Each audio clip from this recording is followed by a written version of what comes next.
Audience. Is this over yet? Nope.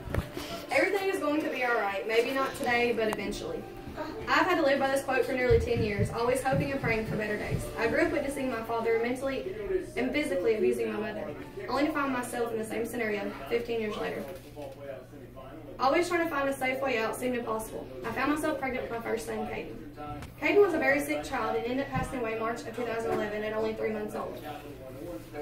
If losing a child enough wasn't alone for the emotional heartache that I had endured, the physical abuse and the emotional abuse only kept getting worse. And now I found myself married to the monster who is causing so much pain and heartache.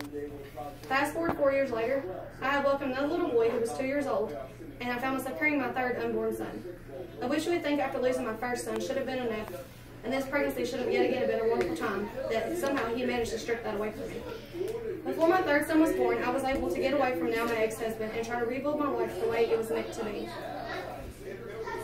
Enduring everything I had in my past, I was severely emotionally damaged, beyond the depths that I knew was even possible. As time passed, I slowly started finding myself again.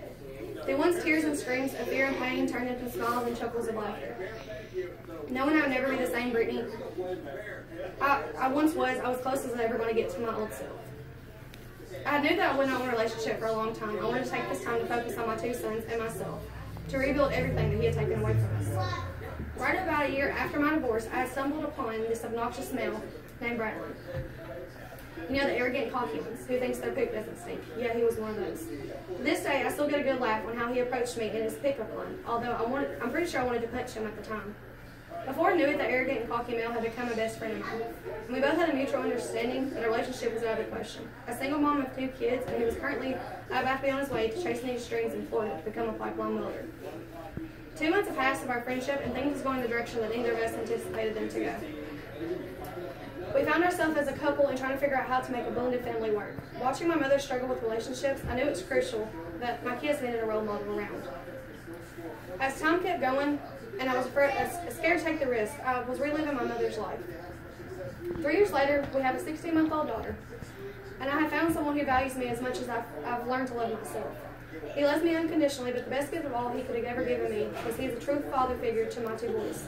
And also, he loves and accepts them as his own. He's made me realize I'm a good person and I'm worthy to be loved. He pushes me to be better and succeed. He accepts me for the emotionally damaged woman I am and still wakes up and loves my flaws.